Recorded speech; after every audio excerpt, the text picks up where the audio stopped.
Welcome to Big Little Stories. I'm Ivy Charmatz. I am so excited about this show today. Many of you know Laura Jones for her many, many years as a political reporter and host with various media outlets around New Jersey. She is currently the host of New Jersey Politics with Laura Jones right here on the On New Jersey Network. You can also see her on MeTV.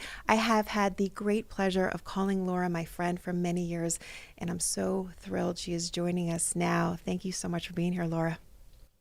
Ivy, thank you so much for having me. And that was a beautiful introduction. Thank you. Well, it's going to get better. You ready? I I'm ready. remember Bring I it. was I was trying to think of moments when the moment that I realized how talented you were. And I remember this was years ago. We were both working at News 12 New Jersey. It was one of the first times that I had been told that I was going to be producing something political. One of the first times, and politics can be a little overwhelming to understand. And we were actually in the ladies' room. I don't know if you remember this. We were in the ladies' room, and someone else came in to ask you a question about one of the state races, and you were getting ready, and you put your eyeliner down, and you were like, "Here's what's happening. This person thinks this person thinks this, da da da da da da," and you went through the whole thing. You said at the end, these are the three differences between them, and that's it. And I remember standing there thinking, that makes so much sense. I get it. You've just always had that ability to do that.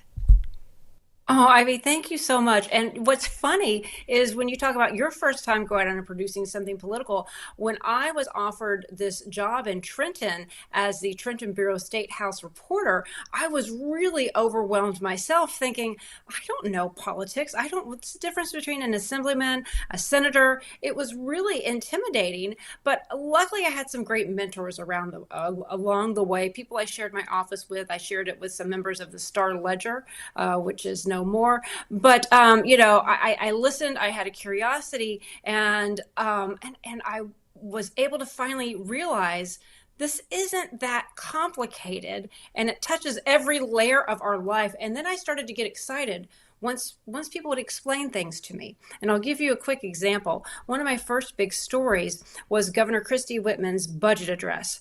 And she was giving the budget address, let's say at 3 o'clock, finished at 4 o'clock, had to be on live at 5 o'clock for a budget that was probably 1,000 pages long. And I'm panicked. I don't know, how am I going to explain an entire state budget in 90 seconds? And this reporter from the Star Ledger, Dan Weissman is his name, sitting in the back, he's like, Laura, I'm going to give you the secret to a really good budget story. You know what the secret is? This is my Dan Weissman impersonation. Yeah. Never It's a good mention one. a number, right? Never mention a number. And I said, I don't get it. What do you mean never mention a number? He's like, well, what's the most important thing about this budget? I said, well, it's the biggest in state history. He said, well, there's your headline. And then he said, what else is there about it? I'm like, well, most of the money is going to education. He goes, okay, that's your second point. And then what else? I'm like, well, the rest is being split between A, B, and C. He's like, okay, there's your story. I'm like, oh, okay. And that really helped me put it in perspective and context. And I got excited. And I delivered that with a lot of enthusiasm that I hope connected with the viewer. So that's what I try and do with all my political stories is take away a lot of the rhetoric, the big multi-syllable words that people try and put out there, Yeah. and make it relatable so people understand. And I'm not afraid to ask, sometimes what does that mean questions. That's what I try to do. But you said something interesting that I don't even think I knew. You didn't intend to be a political reporter?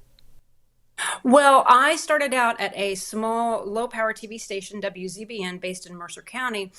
When the Trenton Bureau came open, I knew the girl who was leaving that position at News 12, and I was, very interested in moving up from my smaller station to, a bigger station.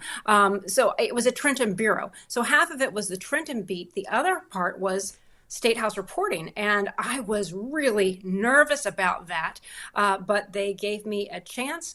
And 25 years later, I think it worked out. Here we are. What Sure. made you know you wanted? What made you know you wanted to be a reporter? Was that something you always wanted to do? So when I went to college, I figured out sometime in high school, there was somebody else going away to college, a couple years older than me, and I had really kind of looked up to her. And she was going to study communications, and I was like, yeah, I think that's what I want to do. So I went into college. Back then, you didn't have to declare a major until your junior year. But my freshman year, I was looking through my classes, and I went to meet with my advisor, and I said, well, I want to be a reporter. And this is in the 80s, which is kind of dating myself. And he said, no, you don't want to do that. And I'm like, well, excuse me? He's like, you don't want to do that. It's too hard. You're a woman. Oh. Do you want to wake up in the middle of the night and cover this plane crash, this, that, the other? He said, you should go out and be a model. I went back to my roommate and I'm crying my eyes out like, so then for the next couple of years, I'm trying to figure out what am I going to do? I put too much into what that advisor said. So then I got a general communications degree. Out of college, I went and worked at a daycare. Then I worked retail. And then one morning I woke up, I was 25 years old. I said, you know what? I want to be a reporter. And I just moved up to the area. I turned on the TV, wrote down every single station that there was and started calling and seeing if there were any entry level positions. Finally, I stumbled upon NJN, New Jersey Network, which is no more either. And I said, do you have any entry level positions, internships, anything? They said, well, you're 25 years old, you're out of college. No, but if you want to come volunteer here, feel free. So I did. I took that opportunity and I made myself necessary. And that's how I ended up finding a job, because somebody from the local TV station, WZBN, came in and did a story on their political reporter, Michael Aaron, who has sadly passed last year. And I said, hey, are you hiring? And they hired me. So here Did I you ever am. get back in touch with the advisor and say, haha, Oh, I'm a I reporter? didn't. Oh, Right? Well, because I blocked him out of the mental data bank. But no, I didn't. But I should. I should you, let, the College of Communications know. By the way, he was wrong. I was right. But that's it. You got to trust when your I think, gut, you know? well, so that's what I was going to say. But for the fact that you listened to yourself, you might not have had this amazing career. Yeah, it's incredible. When a door opens, walk through it. And again, like I said, I woke up one morning and I remember it so vividly. I'm like, all these other things I'm trying out, these careers where you can make some decent money. I was looking in sales. I'm looking at that. There were sales positions that came with a company car and with all kinds of perks. I wasn't getting the jobs, and I was working in retail, didn't love it.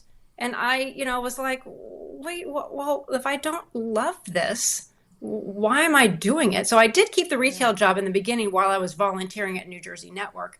But then ultimately I got this job making $25 a story. Um, and and then it grew because I just kept giving content. I just kept, more and more stories. And, when I look back, I never would have imagined, because I didn't do well in English. Like, English was one of my more difficult classes. I did well in math. But English, I struggled. But when you talk about storytelling, that isn't necessarily what you're learning in a classroom. And I will tell you, that advisor might have been onto something, because he took an assessment of me. He's like, well, you should be a model. Well, maybe that's because models are out in front of people. Maybe Right. models aren't afraid to get up and to do something. Maybe he was picking up on something. Maybe there was something to that in the analysis that they gave me back then. But I love telling stories. I love connecting with people. And my dad, I'm an only child. He loved, he had a hobby of photography, loved taking pictures. So, it was kind of meant to be. It was for sure meant to be. And over that time, since then, you have covered some of the biggest stories, I would say, in New Jersey politics. You've certainly interviewed some of the biggest names. What are some of the stories and the interviews that stand out the most to you? Oh gosh, so many, so many. One of the big ones that I will never forget is when I actually was on maternity leave. My very first day of maternity leave is when Jim McGreevey came out and gave the "I'm a Gay American" speech. And I'm out to lunch with somebody, and my phone starts. I'm starting. This is back in 2004. I'm starting to get text messages. I'm missing phone calls, and I'm thinking, what the heck is going on? And then I start hearing things like Jim McGreevey is going to have a press conference. thinking, what? Okay, something's up. And then as he went on, and I'm watching that story again, 9 months pregnant, about to give birth any day, I'm yelling and screaming at the TV. One, the New Jersey Press Corps, there were inklings. It wasn't necessarily a well kept secret. It wasn't something people reported on back then, though. Um, you know, but what really struck me about the Jim McGreevy story is the Nationals got it wrong. They were focusing on Jim McGreevy's gay. Well, the real story was he put people who weren't qualified on his payroll, and that was a conflict of interest. They got that story wrong. So that certainly stands out in my mind. But it isn't my favorite story. Would you like me What's to your tell you favorite? your favorite Yes, story? please, please. So my favorite story actually goes back to when I first started. And again, somebody was like, don't take yourself too seriously, or this really isn't, what we do doesn't matter. And I took offense to that because, well, at the time this particular story hadn't happened, but that kind of stuck with me, like, it's TV, what we do really doesn't matter. Okay, I can kind of see that. But I went out and I did a story with an organization called Homefront. Homefront is based in Mercer County. They're an organization that helps the working poor, families who are working, but because of their circumstances, they're not able to afford a home of their own. They can't even afford rent. They don't have credit. So they housed these families in motels, one-room motels along the Route 1 corridor along in Trenton. And they had a back to school drive.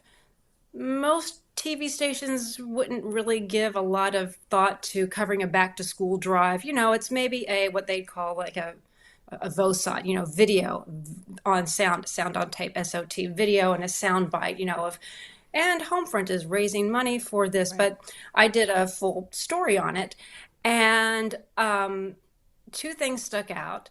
One, I was watching as they were helping, some of these families, and there was a man, this man, a single dad, and you could tell he was like working construction, a real tough guy, and like I saw him breaking down in tears when they were giving his daughter a backpack. Their goal was to give every child in Mercer County new sneakers and a backpack. So I'm doing the story and then I'm promoting, hey, they still need a lot of donations. The next day, after my story aired, somebody from Homefront called me and they said, Laura, I want to let you know somebody gave us a call and said, you know what? I saw that story. And when I was a kid, I was the one who didn't have sneakers. I didn't have what I needed to go back to school. So I'm writing you a check, and every student in Mercer County is getting sneakers and a backpack. And I'm getting chills because what we do does make a difference. It does. So, Yeah. and is that the biggest story? No. Is that the biggest person? No. But that still lives in my heart and my soul today.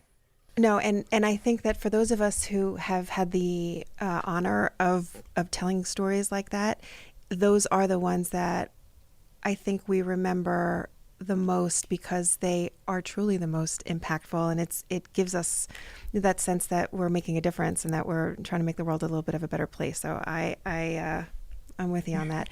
We're going to take a very short break. When we come back, we're going to talk a little bit more. I want to talk about your life outside of politics, outside of being a political reporter and a host as well. So we'll be right back.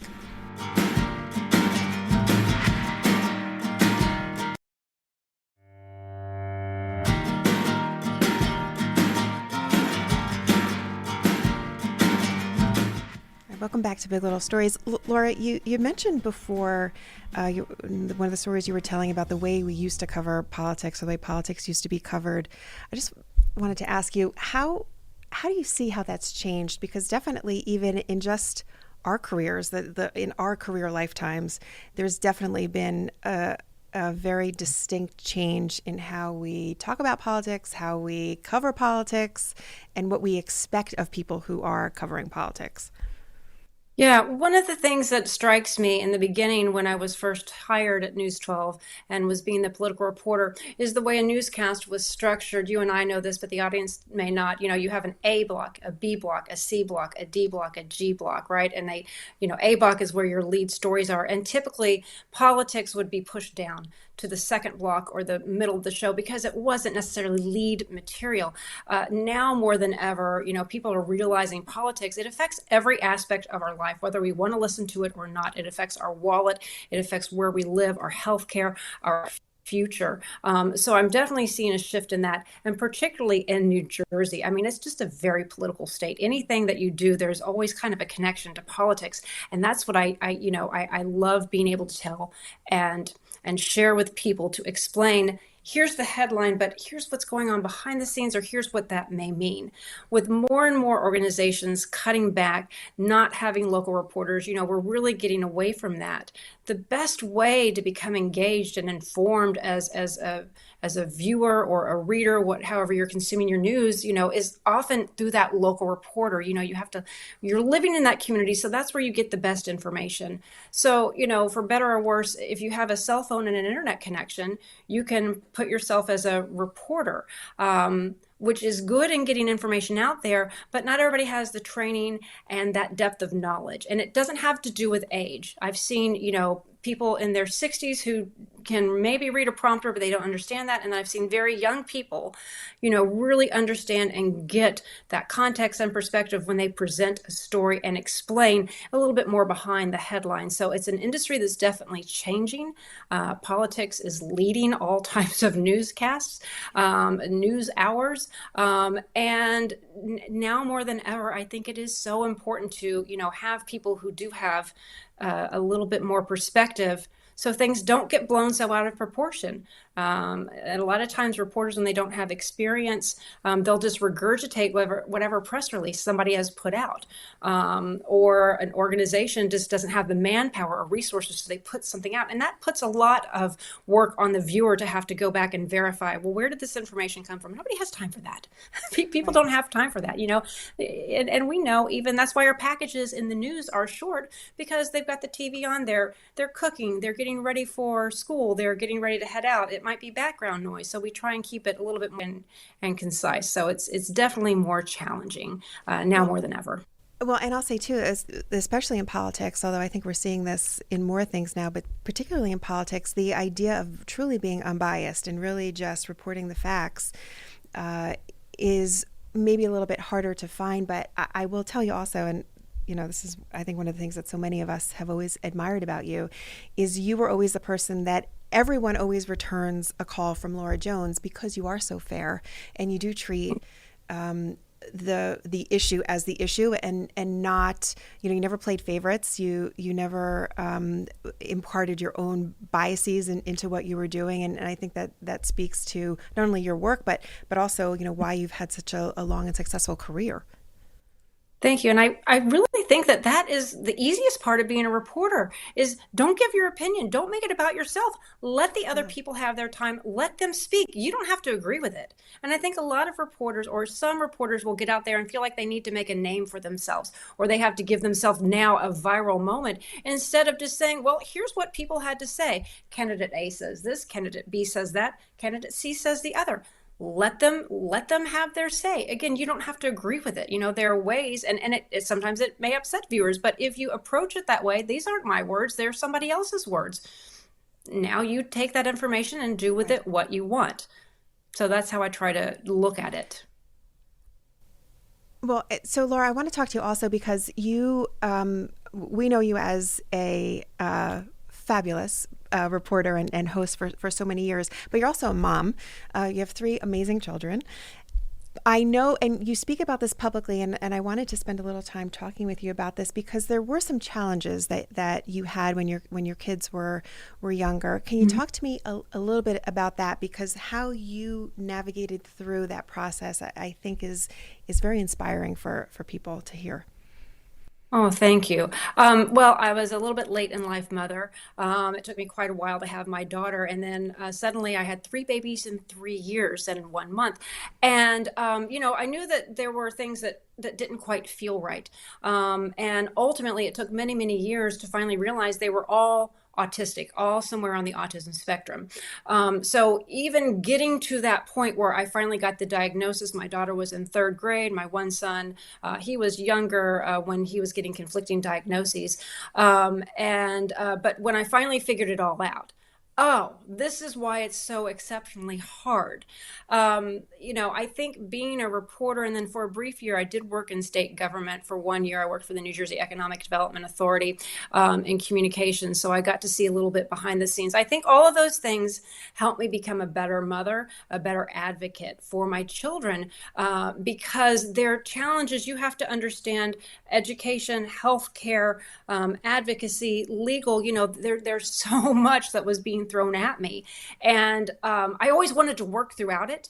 And, some people, and raising children under the best of circumstances is a full-time job. Then trying to balance it with a career, I definitely had to take a step back. But, that also kind of helped me, give me my sanity. It also helped me navigate. It also, I didn't take whatever people said necessarily as an answer. I knew how to push back and ultimately get my kids the services they need. Now I have a daughter who's 20, a son who's 18, and one who's 17, and they're doing really well. They will always have challenges and struggles, but they're doing amazing. And and I know how to work my way around the system. And for so many families, because autism is so prevalent in New Jersey and everywhere, but particularly in New Jersey, we have some of the highest numbers. It breaks my heart for parents who are struggling out there or who may not know. I know a little bit of what I'm doing, and it is a struggle. So that's why I am always very outspoken when it comes to advocacy for my children and special education. And so what do you tell parents who are going through some of the challenges that you went through, who may not have the the deep knowledge that you have of how things work? You've done so much as an advocate. How do you share that with other people? What do you tell them to do? I try to listen. I get fired up about it. But I try to listen. And the most important thing I tell them is you're not crazy. You haven't lost your mind. And you're a good person. You're not failing your child, because it is tremendous to even process, a diagnosis. And it's, because autism, it's kind of considered invisible. People, well, your child looks okay. They don't look like they have a disability. What do you mean? Oh, they act perfectly fine at school. Well, yes, that's the masking. So I try and listen to parents. I give them my cell phone numbers. I say, if you want to call, vent anytime, just let me know, because it is very, very difficult to go and challenge a teacher. And it isn't a dig on teachers, but when something isn't right, sometimes teachers aren't allowed. I know they're not allowed to speak up because they're not a doctor. They can say, well, maybe something isn't right. And it took me a while to figure out the code, because in kindergarten, a teacher said, something's not right. I can't quite figure it out about your daughter. Well, it took until third grade. I thought she had a learning disability before they finally said, no, she's autistic and she has and she has all these other things happening too. So I try to listen. I try and help guide and to tell them to take one step at a time. And in no way, if anybody's listening out there, in no way are you failing your child. I have to listen to this listen to this advice myself, because you're not a doctor, you're not a lawyer, you didn't study education. Your job is to be a parent. And a doctor one time told me that when I said I'm failing my kids. He's like, I'm sorry, did you have an MD next to your name? No. He's like, did you go to law school? No. It's like, and did you study special ed in school? No. He's like, so how are you failing your child? Your job is to love them and to speak out for them, but cut yourself a break, cut yourself some slack. So that's what I try and tell parents to do.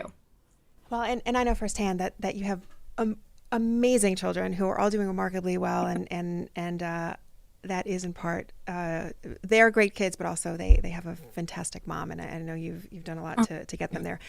Laura, we end each show with the same questions. We call them 3 big little questions. Are you ready for them? Okay, I'm ready. Let's go.